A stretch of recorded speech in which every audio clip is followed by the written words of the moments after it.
ராஜமாணிக்கம் ஐயா இருக்காரே, அவருடைய வார்த்தைக்கு கட்டுப்பட்டு நடக்கிறவர் தான் ரகுராமையா. அந்த ரகுராமையா வார்த்தைக்கு கட்டுப்பட்டு நடக்கிறவன் தான் நான் மட்டும் இல்லை. என்ன மாதிரி இன்னும் எத்தனையோ விசுவாசிங்க அவருக்கு இருக்காங்க. அப்படிப்பட்ட அந்த ரகுராமையாவோட அமைதிக்கு பின்னாடி இருக்கிற அந்த காரணம், அந்த ரகசியம் எனக்கு தெரியும். ஐயா ரொம்ப நன்றிங்கய்யா.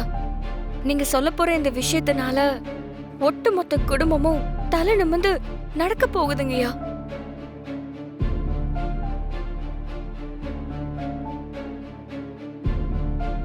எவனோ ஒருத்தன் வந்து திடீர்னு நான் இன்னொரு வாரிசுன்னு சொல்லி எங்க ஒட்டுமொத்த குடும்பத்தையும் ஆட்டி படைச்சுக்கிட்டு இருக்கான்.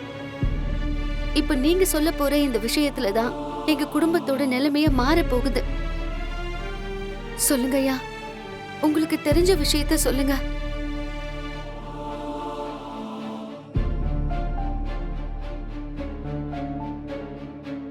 தப்பா எடுத்துக்காதீங்கம்மா, என்னால அந்த ரகசியத்தை சொல்ல முடியாது.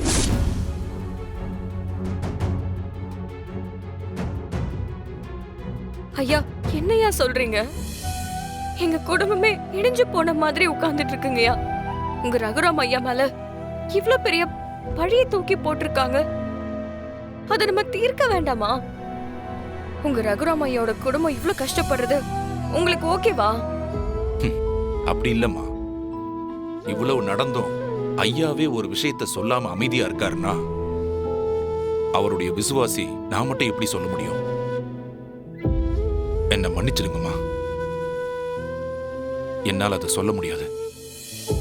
எப்பவும் சொல்லவும் மாட்டேன். தயவு செஞ்சு சொல்லிருங்கய்யா. எனக்கு அது தெரியும்.